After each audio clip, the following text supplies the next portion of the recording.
거죠? 예, 된 겁니다. 예. 예, 다시 한번 인사드리겠습니다. 반갑습니다.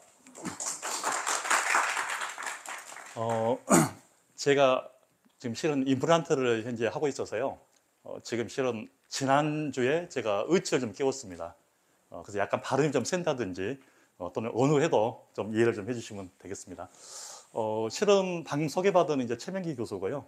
가끔 이제 어떤 분들이 뭐 대학에 계시는 교수님이냐 이렇게 얘기하시는데 대학은 아닙니다. 주로 제가 하는 것은 주로 뭐 하는 것이냐, 주로 이제 여러분 같이 산업체에 계시는 분들을 위해서 뭐 강의를 한다든지 또 뭐 자문한다든지 뭐 컨설팅 이쪽 역할을 하고 있고요. 지금 보신 것처럼 전부 다 앞에가 회장은 아니고 부자가 붙었죠. 뭐 안전하게 부회장, 그다음에 뭐 저기 기술사회 현재 뭐 부회장, 뭐 연합회 뭐 부회장, 언젠가는 회장을 해야 되는데요. 돈이 없어서 회장을 못 하고 일단 계속 부회장으로만 있어야 될 것 같습니다. 자, 오늘 제가 강의할 것은 이제 스마트 건설과 이제 안전 쪽인데요. 혹시 뭐 필요하시게 되면 제가 썼던 책들입니다. 2020년에 이제 스마트 건설과 안전, 그리고 2021년에 보면은 이제 스마트 건설 자동화 로봇과 건설용 3D 프린터, 그다음에 여기 보시면 이제 스마트 건설과 뭐 3D 프린팅, 그리고 이제 2022년도에 IoT와 AI 기반의 스마트 안전의 현재와 미래. 참고로 2020년에 현재 접수했던 여기 스마트 건설과 안전은요, 저는 이제 교육부하고 여기 보신 것처럼 대한민국 학술원 쪽에서 일단 우수도서로 선정이 돼서 여러분 주변에 있는 그런 네. 그래서 여러분 주변에 있는 도서관을 같이 을 하게 되면 모든 도서관에는 무조건 한 권씩은 다 비치를 하게 돼 있거든요. 그래서 여러분이 보시고요. 뭐 제가 이렇게 이야기하게 되면 어떤 분들은 뭐 책 홍보하는 거 아니냐 이렇게 얘기를 하시게 되는데 실제 이 책을 판매를 한다고 해서 제가 받는 인세는 없습니다. 왜냐하면 제가 받는 저자 인세 100%는 월드 투게더라는 그런 국제 NGO 단체에 100% 후원이 되기 때문에 오해가 없으시면 되겠습니다. 자, 그러면 스마트 건설 안전 오늘 이제 강의를 좀 할 건데요. 일단 시간이 그렇게 좀 제한이 되어 있기 때문에 필요한 사항 위주로 해서만 그렇게 설명을 드리도록 하겠습니다. 일단 스마트 건설이 도대체 뭐냐 그걸 한번 살펴보고요. 두 번째는 스마트 건설에 필요한 그런 기술 종류가 있습니다. 그 기술에 대해서 살펴보고, 그다음에 스마트 건설 안전이라는 것도 있어요. 스마트 건설 안전을 살펴보고 이게 과연 적절한 것이냐. 그래서 지금 현재의 어떤 문제점들 그리고 실제 미래에는 어떻게 될 것인지 그런 순으로 한번 보도록 하겠습니다. 먼저 이제 스마트 건설 보기 전에요. 한번 여쭤보겠습니다. 자, 10년 후, 자, 10년 후에 우리 건설, 아마 우리 이제 건설, 그러면 건축, 뭐 토목, 자산관 여러 가지가 있을 건데요. 10년 후의 건설, 미래 비전이 있다고 보세요? 없다고 보세요? 어떻게 생각하십니까? 정답은 알 수가 없죠. 왜? 우리가 살아보질 않았기 때문에. 자, 10년 후 미래 건설의 비전 어떻게 보십니까? 좀 있을까요? 없습니까? 근데 왜 전공을 하셨어요? 다른 분 어떻게 생각하세요? 10년 후 미래 비전 전망이 있을까요? 전망이 없을까요? 예. 답은 오늘 제 강의를 들어보시고 답은 여러분이 한번 판단해 보시는 걸로 일단 답은 좀 약간 늦추도록 하겠습니다. 실제 이제 여기 보신 것처럼요. 여기 이제 한국 경영학회 회원들을 대상으로 해서 이 건설 경영을 하는 데 있어서 실제 과거보다도 현재 경영하는 데 있어서 좀 애로사항이 뭐냐 이걸 한번 물어봤었어요. 그랬더니 여기 본 것처럼 매우 그렇다, 애로사항이 매우 많다. 그 다음에 조금 그렇다, 뭐 이런 이야기가 있죠. 보면 약 한 73% 정도가 상당히 힘들다 이런 이야기를 하십니다. 그럼 왜 힘드느냐 여쭤봤더니 지금 여기 본 것처럼 중대재해처벌법 많이 들어보셨죠? 중대재해처벌법 이것 때문에 뭐 현장에서 작업하다가 사람이 사망하게 되면 징역형을 간다 또 이런 것도 좀 있고요. 자, 두 번째는 요즘 이제 뭐 품질이라든지 안전 쪽이 되게 강화가 많이 된단 말이에요. 그래서 하자 부분들 아마 자산 관리 하시다 보면 굉장히 말 많이 나오는 게 하자죠, 하자. 그래서 이런 하자 부분들. 그다음에 이제 생산성, 다시 말해서 건설 기업의 어떤 그 목적은 돈 되는 거잖아요. 돈이 안 된다는 이야기입니다. 옛날에 비해서 돈이 별로 안 된다. 그리고 이제 지금 소비자들도 되게 많이 변화가 되고 있죠. 왜냐하면 입주자들이 굉장히 많은 사항을 요구를 하고 있어요. 어떤 하자라든지 어떤 문제에 대해서. 그리고 이제 지금은 별로 관심이 없겠지만 ESG 경영이라는 게 있습니다. 아마 향후 5년 후면은 스마트 건설과 안전 쪽보다는 ESG 경영, 탄소 중립과 ESG 경영 이걸 아마 하실 건데 이런 식으로 굉장히 이 기업을 경영하는 데 있어서 애로사항이 많다는 거죠. 이게. 그래서 결국은 이제 건설에서 이제 경영하시는 분들 또는 건설 산업에 종사하시는 분들이 이제 패러다임이 바꿔지고 있는 거죠. 다시 말해서 어떤 품질에 대한 문제, 안전에 대한 문제, 그리고 또 수요자에 대한 어떤 리스크 문제 이것도 어떻게 해결할 것이냐 그 해결 방안을 이제 스마트 건설에서 찾아보는 건 어떻게 하느냐 이런 측면에서 이제 스마트 건설이 도입이 됐던 겁니다. 그래서 이제 잘 아시는 것처럼 아마 10월 달에 그때 한번 스마트 건설 교육 한번 받으셨죠? 여러분들이 안 받으셨나요? 아마 정용식 교수님 오셔서 잠깐 뭐 스마트 건설 정책 이거 아마 이야기를 하셨던 것 같은데 네. 실제 이 스마트 건설 그러면 이제 국토부가 지금 주관하고 있거든요. 근데 저는 개인적으로 국토부가 주관해서는 실제 이것을 갖다가 갈 수가 없습니다. 무슨 이야기냐? 실제 기업을 경영하신 분들 이분들이 어떤 주도적으로 끌고 가셔야 되는 거죠. 근데 아직까지는 그런 환경은 오진 않았습니다. 왜? 아직도 그래도 먹고 살만 하고요. 이게 아직까지 보면 본인 피부로 느끼지 못하는 거거든요. 근데 이게 이제 본인 피부로 왔을 경우에는 실제 스마트 건설로 갈 수밖에 없다. 그래서 여기 보신 것처럼 기업 자율형 개념으로 스마트 건설은 현재 움직여야 된다 그런 이야기입니다. 그럼 이제 스마트 건설이 뭐냐 도대체 아마 전번 10월 달에 아마 교육을 받으셨을 건데 자, 스마트 건설이 뭘까요? 제가 실은 오늘 여러분 이걸 문제를 내놓고 선물을 드리려고 책을 가져왔다가 일단 그건 제가 우리 교수님께 드렸습니다. 자, 스마트 건설 안전 가져도 됩니까? 예, 스마트 건설 맞추신 분께는 제가 책을 그럼 정 교수님은 안 드리고 여러분 맞추신 분께 드리도록 하겠습니다. 자, 스마트 건설 뭘까요? 스마트 건설이 저번에 10월 달에 다 교육 받으셨잖아요. 다 주무셨나요? 틀려도 됩니다. 스마트 건설 뭘까요? 자동화 건설. 어떻게 자동화를 시키는 거죠, 그럼? BIM. 역시 BIM은 전문가가 또 계시거든요. 우리 정 교수님께서. 역시 그 답에 나오지 않았습니다. BIM 얘기가 나오지 않았어요. 자, 그래서 스마트 건설 도대체 뭐냐? 그걸 간단하게 제가 설명을 드리도록 하겠습니다. 요즘 우리 이제 건설 현장에서 위험성 평가를 많이 하고 있죠. 그럼 위험성 평가를 할 때요. 그 위험 요인을 개선하기 위해서 이제 쓰는 기법들입니다. 그 쓰는 기법에 있어서 그 효과성을 나타내고 있는 그림인데요. 자, 가장 좋은 건 위험 요인을 제거하는 거예요. 위험 요인을. 자, 두 번째는 위험 요인을 대체하는 겁니다. 자, 그다음에 세 번째가 뭐 공학적인 통제, 행정적인 통제 또는 개인 보호 이렇게 가는 거죠. 자, 그래서 사실 여기 그래프를 보시면 아시겠지만 개인 보호구는 효과가 굉장히 미비하죠. 가장 좋은 건 위험 요소를 제거하는 거예요. 가끔 어떤 분이 저한테 물어봅니다. 아니 안전을 하시는 분이 왜 스마트 건설에 책을 쓰고 스마트 건설 뭐 자동화를 강의하느냐 이렇게 여쭤보시는데 제가 이제 안전을 갖다 하면서 가장 고민이 뭐였냐면 어떻게 하면은 사고가 안 날까? 그 사고라는 것은 현장에서 있는 작업자의 안전을 포함해서요. 뭐 구조물이 무너진다든지 또는 뭐 일산에서 사고 났던 것처럼 유지 관리 중인 이런 건축물이 무너진다든지 이런 것들이죠 보면 어떻게 하면은 현장에서 사고 안 나게 공사를 할 수가 있을까요?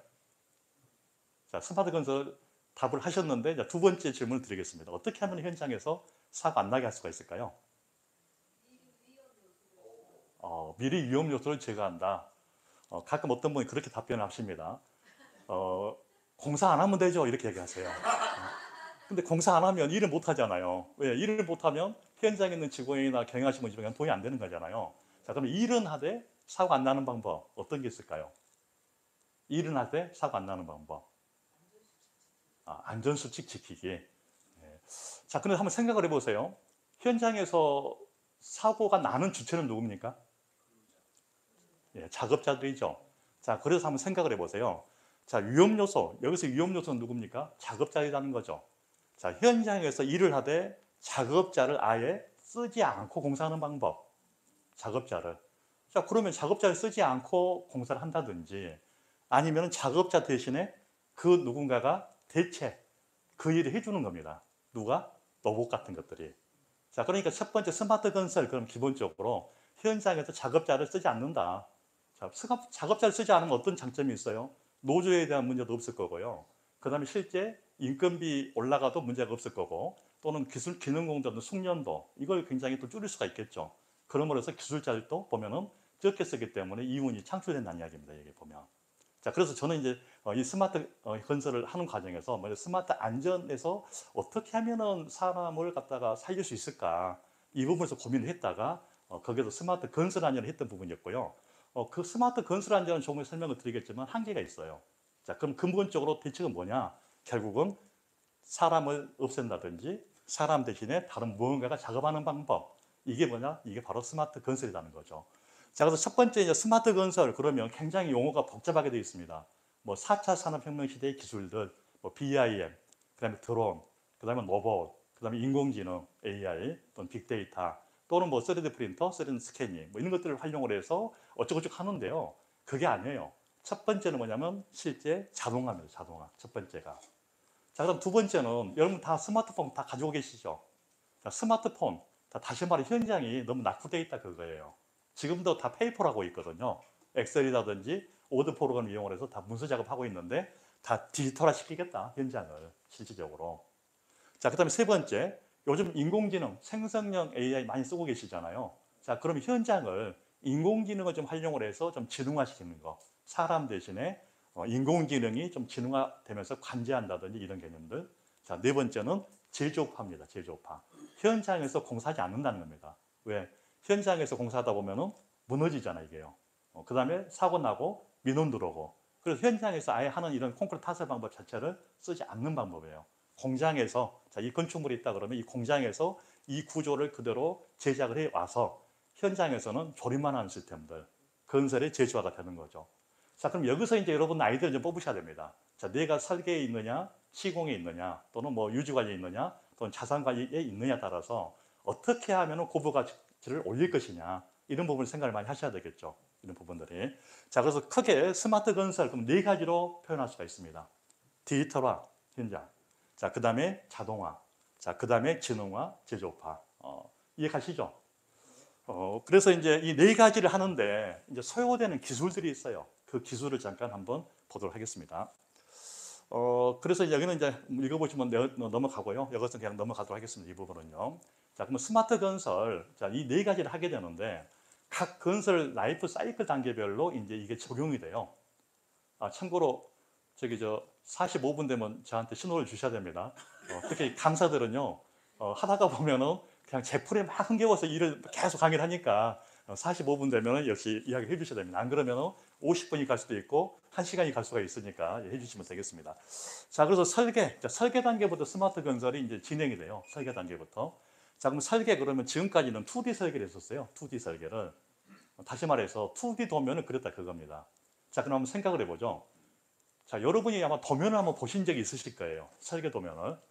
이해가 갑니까? 저도 이해가 안 가더라고 보니까요. 자, 그러니까 인천 금단이다. 그럼 인천 금단에서 전단 철근이 누락되어 있었는데 왜 누락이 됐느냐? 철근공들이 도면을 읽을 줄 모른다. 이런 얘기를 하고 계시거든요. 당연히 읽을 줄 모르죠.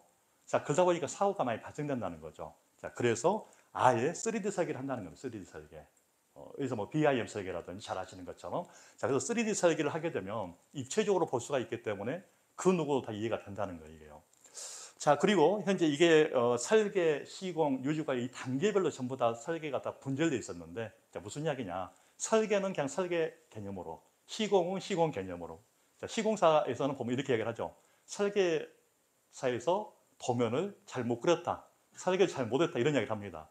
자, 설계사는 어떻게 이야기하느냐? 시공에도 시공을 제대로 못한다 이렇게 얘기합니다. 감리는 감리대로. 자, 그래서 이게 설계, 시공, 유지관리 별도로 분절되어 있던 것들을 융합한다는 거예요. 이것을 한꺼번에. 자, 그래서 여기 본 것처럼 이제 뭐 빅데이터를 활용한다든지 또는 인공지능을 활용한다든지 조금 전에 이야기하셨던 것처럼 이제 BIM을 갖다 활용한다든지 VR, AR을 활용을 해서 설계를 하는 거예요. 자, 그럼 10년 후로 한번 보죠. 10년 후에 설계 엔지니어가 지금 하고 있는데요. 또는 건축가들이 하고 있는데 누가 할까요? 사람이 할까요? 누가 할까요? AI. 역시 정답을 맞추십니다. 자, 10년 후에는 설계 쪽에서는 사람이 하는 건 별로 없을 것이다. 전부 다 인공지능이 설계할 것이다. 그거죠. 뭐 여기서 아마 쓰신 분은 아시겠죠. 생성형 AI 아마 써보시면 아시겠지만 내가 원하는 그림을 그려줘. 그럼 전부 다 그림 그리고 있죠. 자, 내가 원하는 레포트 써줘. 레포트 다 쓰고 있죠. 현재. 자, 그래서 10년 후에는 결국은 AI에 의해서 그동안에 쌓여있던 데이터들, 이런 빅데이터에 의해서 갖다가 실현 설계를 하게 된다, 이렇게 보시면 되겠습니다. 좀 긴장이 돼가지고요. 제가 물 한번 먹고 하도록 하겠습니다. 굉장히 집중도가 높으셔서 제가 긴장이 됩니다, 갑자기. 자, 그래서 10년 후에는 이제 설계는 AI가 한다. 10년 후에는. 자, 그럼 시공이 이제 굉장히 말이 많죠. 뭐 시공사들, 감리 뭐 포함이 되어 있는데, 자, 지금은 현장에서 사람에 의해서 다 시공이 되고 있어요. 기능공들에 의해서. 자, 그래서 아까 말씀드렸던 것처럼 아예 사람 쓰지 말자. 현장에서 하지 말고 공장에서 제조해서 현장에 가져와서 조립하자. 이렇게 이제 말씀을 드렸는데, 자, 그래서 뭐 모듈화 또는 제조업화 또는 자동화 현재 관제가 되는데, 자, 이런 거예요. 자, 아예 보면은 이제 현장에서 3D 프린터라는 걸 이용해서 구조물을 축조를 합니다. 아마 3D 프린터 아마 잘 아실 건데 조금 설명을 드릴게요. 그래서 3D 프린터를 이용해서 축조를 한다든지, 자, 또는 아파트다. 그러면 아파트를 모듈화 시켜서 갖다가 공장에서 제조해 와서 현장에서는 조립을 한다든지 이런 방법들. 그럼 현장에서 굉장히 시간이 단축이 되겠죠. 사람을 쓸 일이 별로 없어요. 인원도 없습니다. 그래서 이제 이런 어떤 개념으로 이제 가게 되는 거죠. 자, 그다음 이제 유지 관리에서는 실제 이제 역시 AI나 빅데이터에 의해서 또는 IoT 개념을 이용해서 스마트 유지 관리가 되는 거예요. 자, 그런데 우리가 스마트 건설 이렇게 이제 생각을 하시는데, 스마트 건설은 어떤 거냐? 자, 시공 단계에서 작업자의 안전을 확보하는 이런 기술들, 자, 또는 유지 관리할 때 구조물, 자, 구조물, 건축물의 안전을 확보하는 방법, 이게 이제 스마트 건설 안전이라고 보시면 됩니다.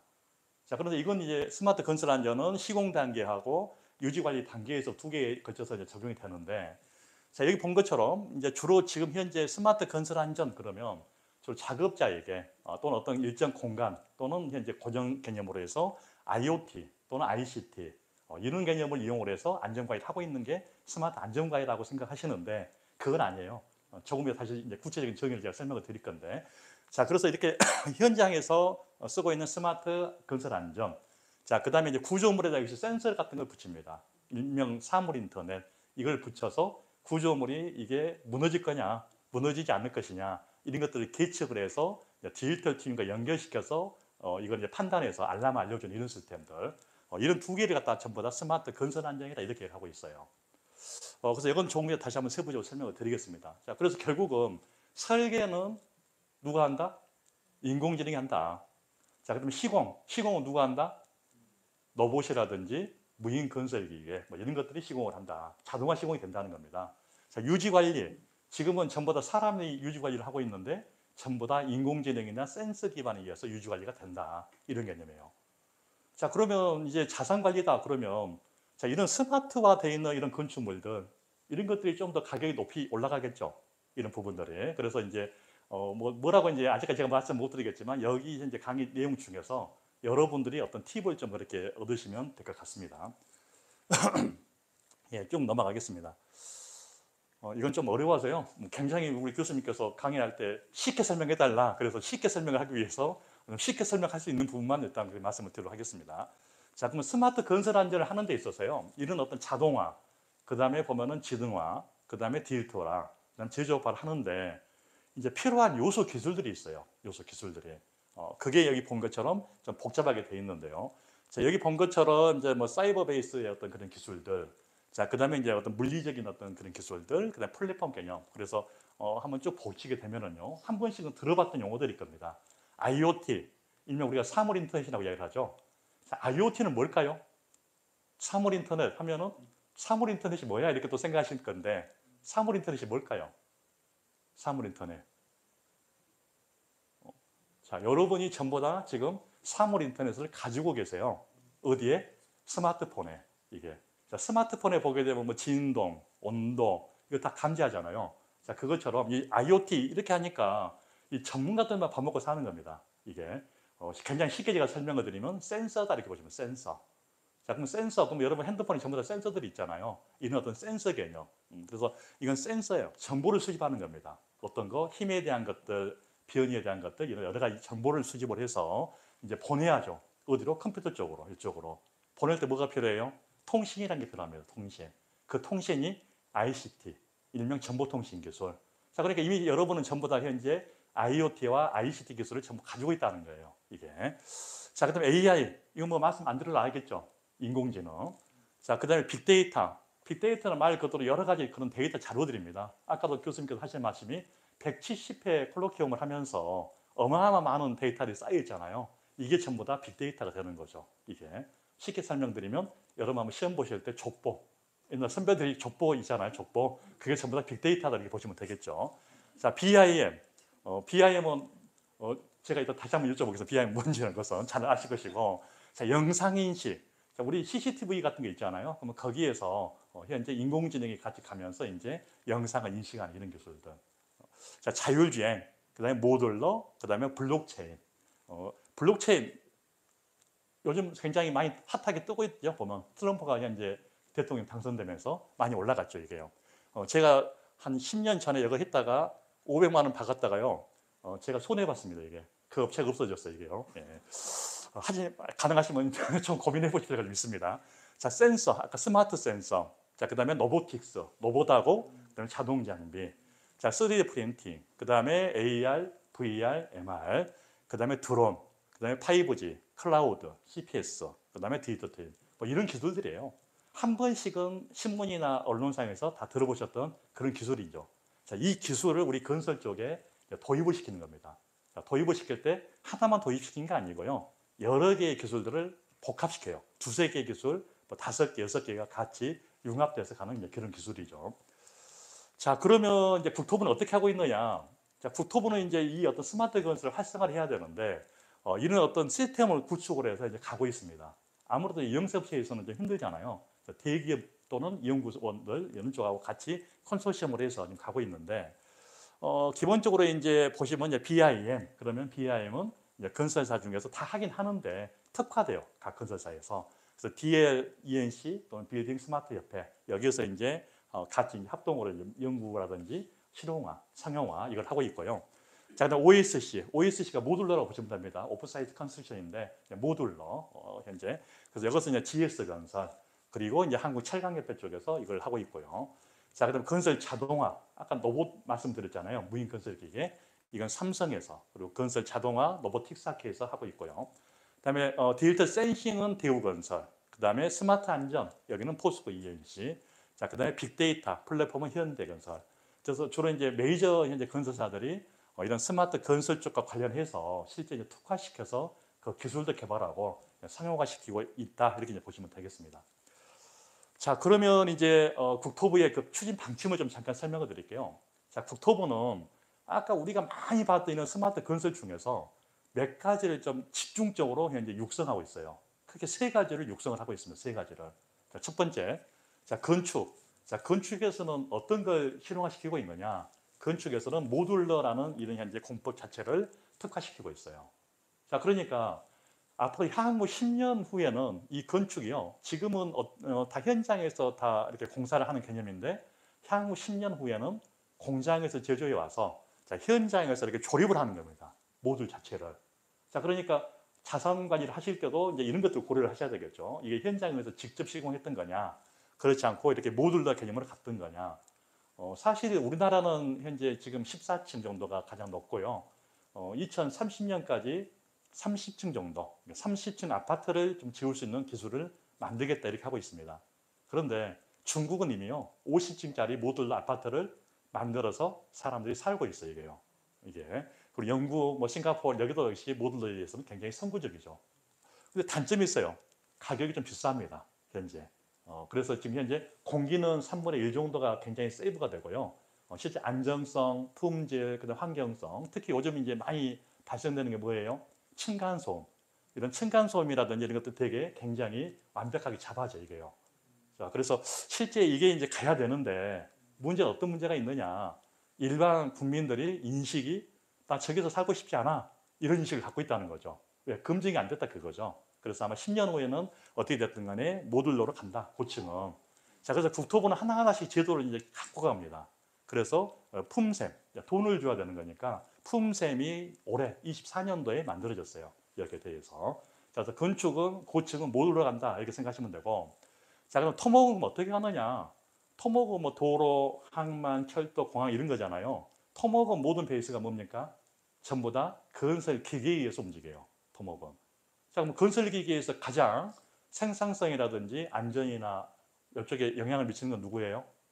건설 기계 조종하는 조종사들이죠. 그래서 건설 기계 조종사를 아예 없애겠다. 다시 말해서 조종사 없이 건설 기계가 움직이고 작업하고 하는 이런 시스템. 일명 이제 머신 가이던스, 머신 컨트롤. 그래서 이제 약자로 MG, MC 이렇게 얘기를 하고 있는데 무인 건설 기계라고 보시면 돼요. 무인 건설 기계. 사람이 조종하지 않고도 작업이 가능한 이런 시스템들. 이게. 그래서 지금 도로공사가 내년까지 25년도까지 이 기술을 개발하고요. 2030년에 상용하겠다. 이렇게 이야기했는데 제가 추정할 때는 플러스 5년을 더 해야 됩니다. 2035년. 그래서 제가 10년 후를 제가 말씀을 드렸거든요. 그래서 2035년 정도 돼야 이게 아마 좀 활성화가 될 거예요. 역시 돈 품셈을 오래 만들었었고요. 그 다음에 시방서까지 만들어졌습니다. 작년에. 자, 그러니까 이게 결코 먼 미래의 일은 아니다. 이미 현재 차근차근 준비를 해 나가고 있고요.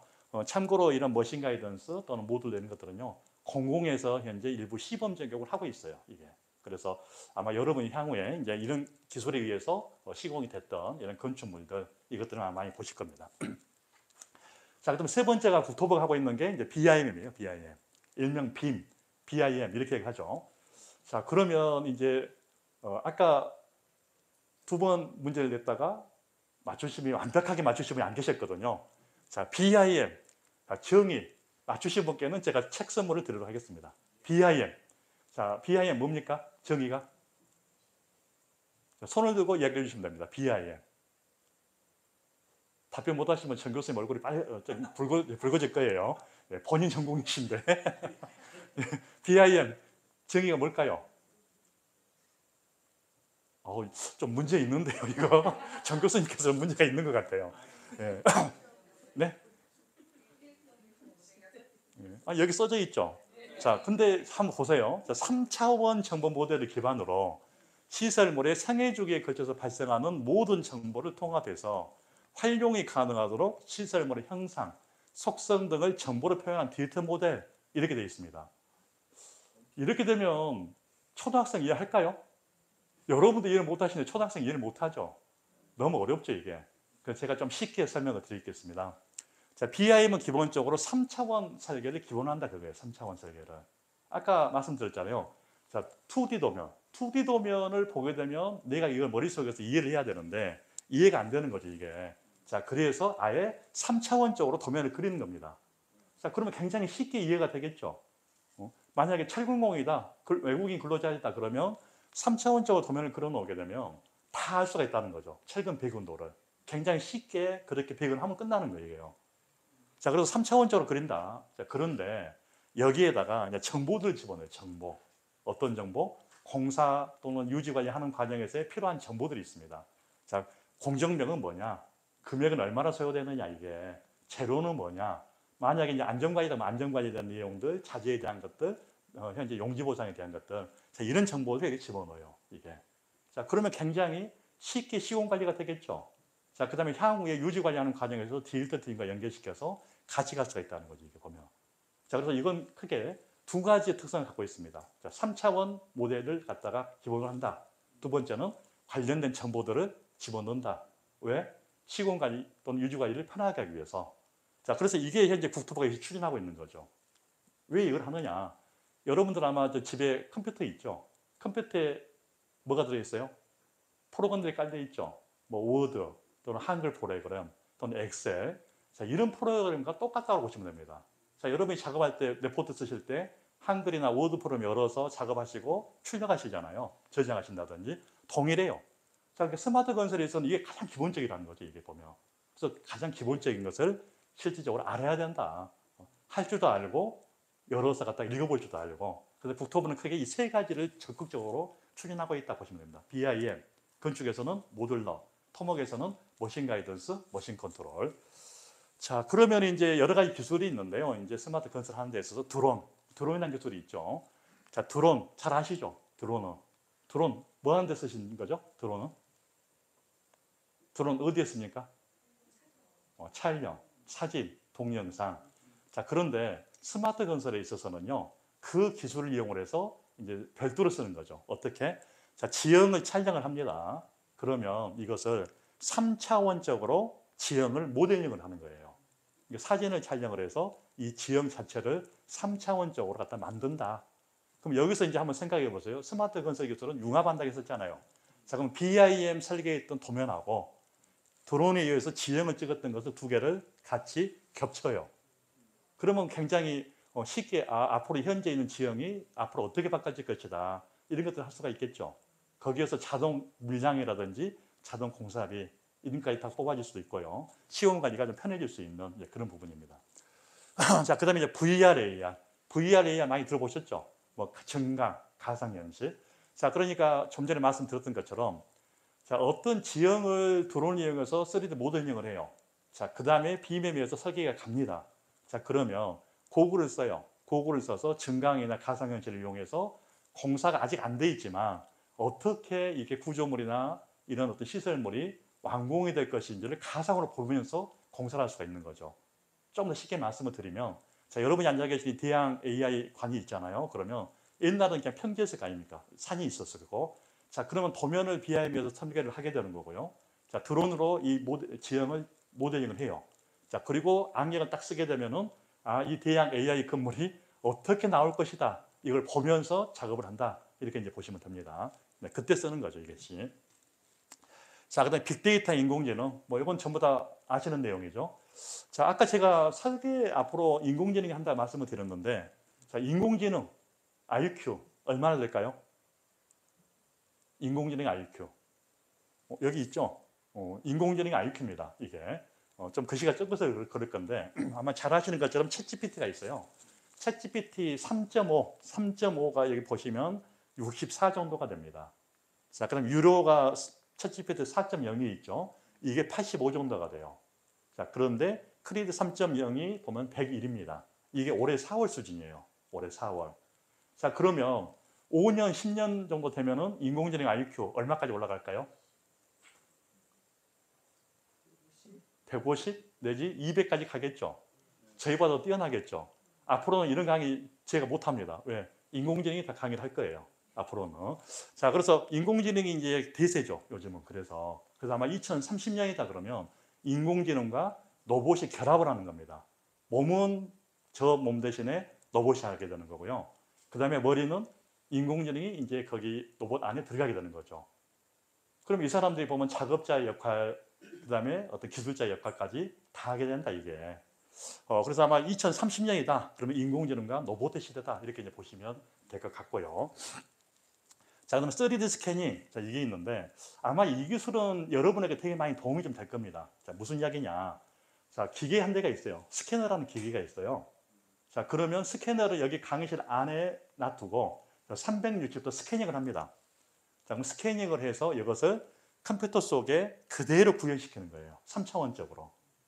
자, 그러니까 이 건축물, 지금 현재 여기 205호실이 있잖아요. 지하. 그러면 여기 B205호실을 그대로 구현시키려고 하게 되면 BIM에 의해서 3차원적으로 갖다 그림을 그리는 방법도 있고요. 자, 그 다음에 스캐너를 이용해서, 이런 스캐너예요. 스캐너를 이용을 해서 그대로 스캐닝을 해서 그대로 구현시키는 방법. 자, 그러면 시공할 때는 어떤 장점이 있느냐. 자, BIM에서 설계한다고 했었잖아요. 그럼 BIM 설계도 하고 스캐닝 했던 도면을 같이 역시 매핑을 시킵니다. 겹친다는 거죠. 그럼 거기서 뭘 알 수가 있어요? 차이점. 도면대로 시공이 됐느냐 안 됐느냐. 현장에서는 그 역할 누가 하죠? 감리가 하죠. 감리 역할 앞으로 많이 줄어들겠죠. 이게 왜 사람을 쓰는 것보다는 스캐닝을 갖다 사용하게 되면 경영자 입장에서는 더 돈이 되는 거잖아요. 이게요. 원가를 줄일 수가 있으니까.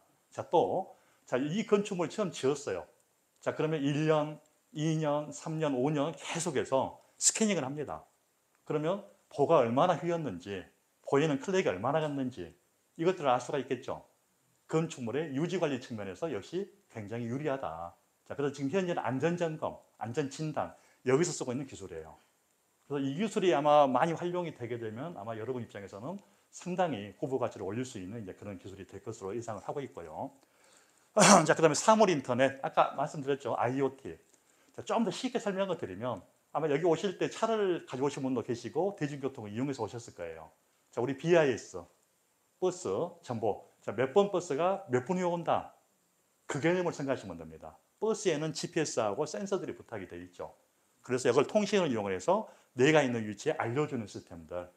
그래서 이제 이건 벌써 이미 상용화가 되어 있는 상태예요. IoT는. 자, 그래서 실제 앞으로 이 건축물을 시공하는 과정에서 이런 IoT, 이런 사물 인터넷을 부착을 하게 되게 되면 자, 건축물에 현재 실제 균열은 얼마나 발생이 될 것인지 어떻게 키울 것인지 이것들 전부 다 알 수가 있게 된다는 거죠. 그냥 스마트하게 유지 관리를 할 수 있다는 그런 이야기입니다. 이게 아마 지금도 이제 볼 수가 있고요. 아마 10년 후면은 더 상용화가 돼서 아마 건축물의 어떤 부가가치 자체를 올릴 수가 있을 걸로 그렇게 이제 보는 기술들이죠. 자, 그럼 디지털 트윈 좀 갈수록 좀 어렵죠 용어들이. 자, 디지털 IT란 이야기죠. 트윈이란 이야기는 무슨 이야기입니까? 트윈. 그렇죠. 우리 트럼프 대통령이 트윈 빌딩들을 많이 갖고 있잖아요. 자, 그래서 이 트윈은 쌍둥이라는 이야기예요. 자, 무슨 이야기냐? 자, 여러분이 앉아 계신 이 건축물이 있습니다. 그럼 이 현실 공간이에요. 그럼 이 현실 공간을 컴퓨터 속에 그대로 구현시키는 거예요. 컴퓨터 속에. 구현시키는 방법은 간단하죠. 아까 배우셨잖아요. 무엇에 의해서? BIM, 드론, 스캐닝. 여기에서 갖다 그대로 구현시키는 겁니다, 이게. 자, 그래서 디지털 트윈은 구현시키는 것이 중요한 게 아니고 현실 공간에서 발생할 수 있는 상황을 가상에다 한번 줘보는 거예요. 자, 무슨 이야기냐? 자, 여러분이 앉아 계시는 이 대양 AI 건물이 있잖아요. 자, 그럼 여기에 지진이 규모 7 정도가 온다고 한번 봐보세요. 그럼 어떻게 될까요? 무너지겠죠. 근데 앉아 계신 이 건축물이 지진 7이 와서 무너지면 안 되잖아요, 이게요. 자, 그래서 아예 이 대양 AI 건축물을 컴퓨터 속에 3D로 구현시켜 놓고요. 여기다가 지진 한번 줘보는 거예요. 지진 규모 7을. 그럼 얘가 어떻게 쓰러지는지 알겠죠? 지하부터 무너지는지, 1층부터 무너지는지, 2층부터 무너지는지, 자, 이걸 판단을 해서 결과를 이제 예측을 하는 거예요. 그러면 대안이 나오겠죠. 어떻게 대피를 할 것인지, 이런 부분들이. 자, 예를 들어서 여러분 아마 살고 계신 집 쪽에 비가 시간당 500mm가 온다고 생각해 보세요. 다 침수가 되겠죠. 그러면 어디서부터 물이 잠겼는지를 현재 이 상태에서는 알라고 하면 힘들잖아요. 그래서 컴퓨터상에서 한번 시뮬레이션해서 알아보고 자, 그 다음에 보면은 어떻게 대피할 것인지 이런 대피 방법, 대피로를 갖다가 이제 계획을 수립하는 이런 기술들이에요. 그래서 아마 여러분 건축물 쪽에서는 어떻게 가느냐. 자, 이 건축물이 있다. 그러면 여기에 센서가 다 부착이 됩니다. 매입이 돼요. IoT 센서가. 자, 그러면 건물이 갑자기 막 클렉이 가요. 무너질 것 같아요. 그러면 그 정보를 디지털 트윈으로 가져와요. 이것을 컴퓨터 속에. 자, 그러면 여기서 이제 건축물에 보면은 균열이 막 하고 하는 것을 수치로 갖다가 이제 가져와서 여기서 한번 해석을 해보는 거예요. 시뮬레이션을. 그래서 이게 점점 심해진다. 더 앞으로 몇 시간 있으면 이게 무너지겠다. 그러면 알람을 알려줘서 대피를 하게끔 경고 방송이 나온다든지 하는 시스템들. 이게 이제 스마트 유지관리 쪽이에요. 그래서 디지털 트윈도 아마 여러분 아마 자산 쪽에서 아마 하실 때 굉장히 도움이 좀 많이 될 걸로 그렇게 예상을 하고 있습니다. 자, 프리팹. 프리팹은 되게 좀 어려운데요.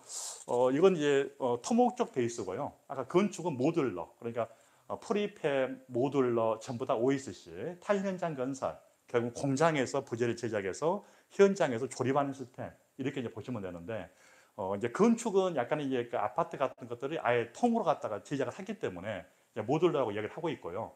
토목에서는 뭐 교량이다 그러면 교량의 슬래브 쪽 또는 뭐 교각들 이것들 별도로 제작하기 때문에 이것은 프리팹 방법 이렇게 이제 생각하시면 됩니다.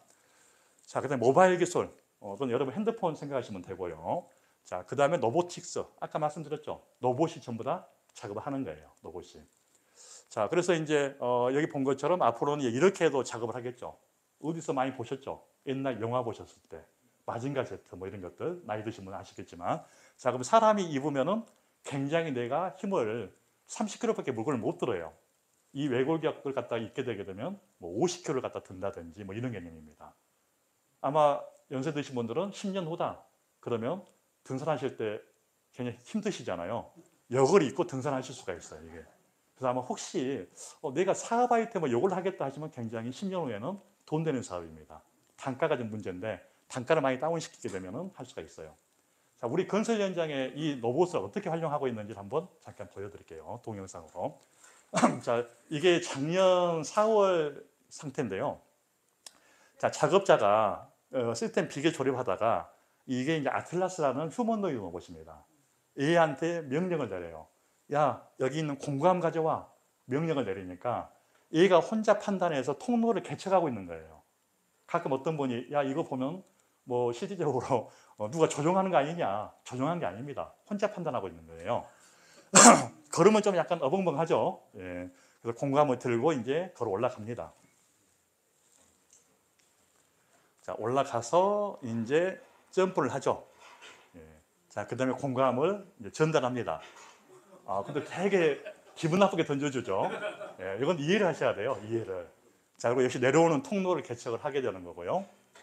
자, 그 다음에 이제 실질적으로 얘가 이제 한번 또 360도 묘기를 한번 보여주죠. 여러모로 더 낫죠. 예. 자, 그럼 한번 생각을 해보죠. 자, 건설 현장에서 경영을 하시는 분 입장에서는 작업자가 위에 위험한 데 올라가서 떨어진다. 또는 밀폐공간에 지시간다. 감전된다. 잘못하면 내가 징역을 가야 돼요. 그러면 얘 투입하지 않을까요?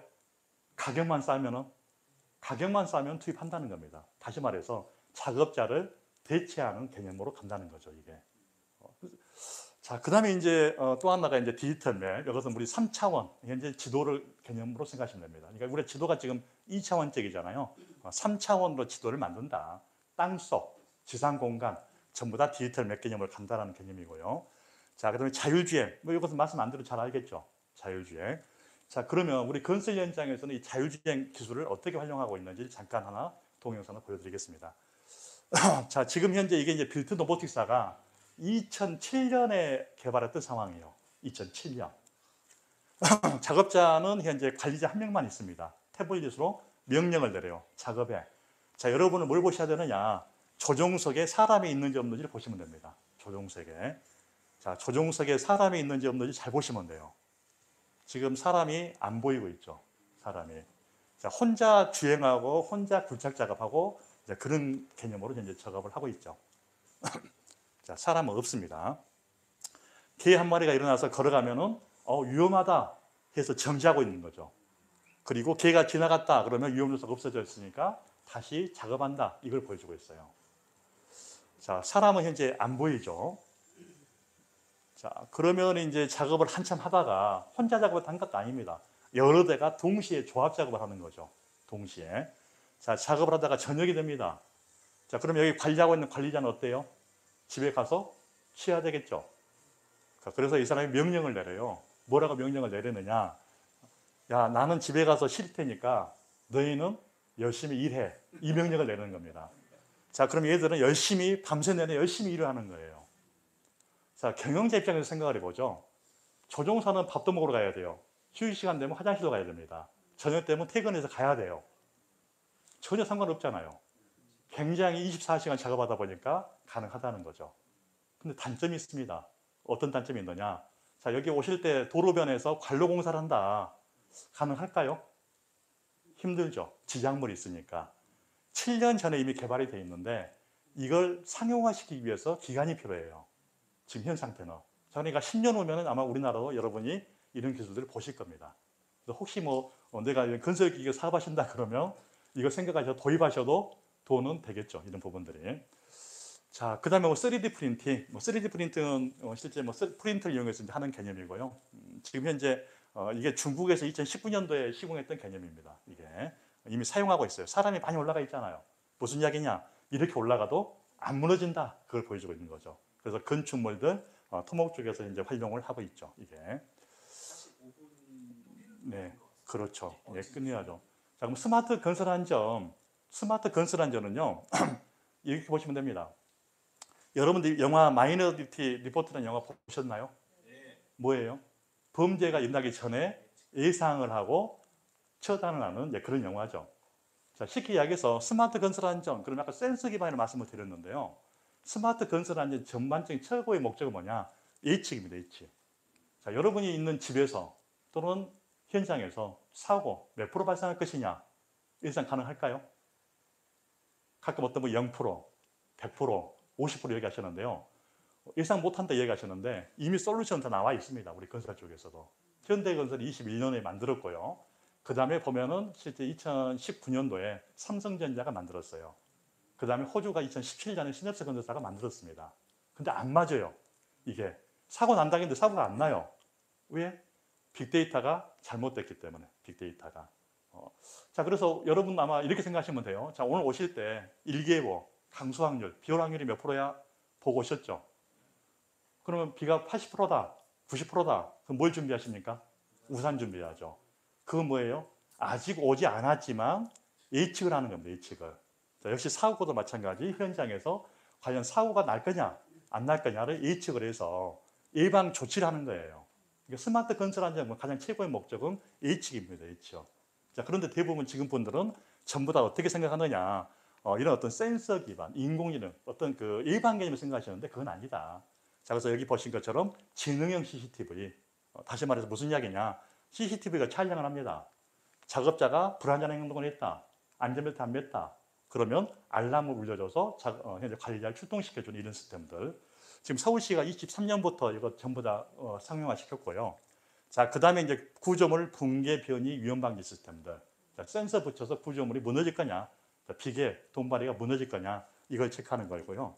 자, 그 다음에 이제 근로자에게 붙이는 겁니다. 뭐 특근, 안전모, 스마트 밴드, 웨어러블 카메라, 스마트 에어백 조끼 이런 것들을 이제 부착을 하고 있는 거죠. 그래서 요즘 이제 발주자들 그러면 여기에서 야, 돈 줄 테니까 이런 거 갖다가 사서 현재 작업자에게 입혀 이런 것도 하고 있는 거죠. 자, 그다음에 이제 건설 현장에다 부착하는 겁니다. 뭐 유해가스 측정 시스템 무슨 이야기냐? 산소가 부족하느냐, 일산화탄소가 많으냐, 가스 검지기라고 보시면 됩니다. 그다음에 개구부 열렸느냐, 뚜껑이 닫아져 있느냐, 그다음에 일반 어떤 센서들, 자, 그다음에 뭐 이동형 화재 감지 센서들 뭐 이런 것들인데 실제 이제 현장에서 쓰는 경우도 있고요, 상용화돼서 쓰는 경우도 좀 있다 이렇게 이제 보시면 되겠습니다. 그다음에 이제 건설기계가 많다 보니까 건설기계에 이제 사람이 접촉했을 때 충돌, 협착 이런 것들 예방해서 센서 기반에서 가는 시스템들. 자, 그다음에 이제 뭐 플랫폼 기반들. 여러분 핸드폰에 전부 다 이제 깔려 있는데 핸드폰 쪽으로 알람이 알려주는 이제 그런 시스템들이에요. 자, 그런데 이런 것들이 중소규모 현장에는 적용이 가능할 거냐 이런 것들이 이렇게 좀 생각해 보시면 되고. 자, 마지막으로 이제 그러면 스마트 건설과 안전함 보죠. 스마트 건설은요, 실질적으로 갈 수밖에 없다. 왜? 기업을 경영하시는 분 입장에서는 내가 돈이 돼야 되는 거니까, 이게. 그래서 스마트 건설로 갈 수밖에 없는 거고요. 자, 지금 국토부가 역시 스마트 건설 안전을 하고 있는데, 스마트 건설 안전은 스마트 건설이 활성화가 되게 되면 사양 기술이다 이렇게 보시면 됩니다. 왜? 작업자한테 센서 붙이고 보면은 이제 기계에 센서 붙였는데 현장에 작업자가 없으면 필요할까요? 필요 않겠죠. 자, 그래서 스마트 건설 안전은 10년까지는 가겠지만 10년 후면은 없어지는 기술이다. 최종적인 목적은 스마트 건설로 간다 이렇게 보시면 되겠습니다. 자, 그러면 아까 제가 첫 번째 질문 물어봤잖아요. 자, 10년 후 건설 전망이 있을까요, 없을까요? 있을 것 같죠? 자, 어떤 한쪽은 사양이 되겠지만 어떤 한쪽은 전망이 있을 것이다. 그래서 거기에서 여러분이 힌트를 얻으시고 지금부터 내가 어떤 부분을 더 좀 공부를 할 것인지 그렇게 가시면 되겠습니다. 자, 시간이 딱 50분인데 질문은 없죠. 너무 강의를 잘했기 때문에. 예, 그래서 오늘 제 강의는 이걸로 마치도록 하겠습니다. 예, 감사합니다.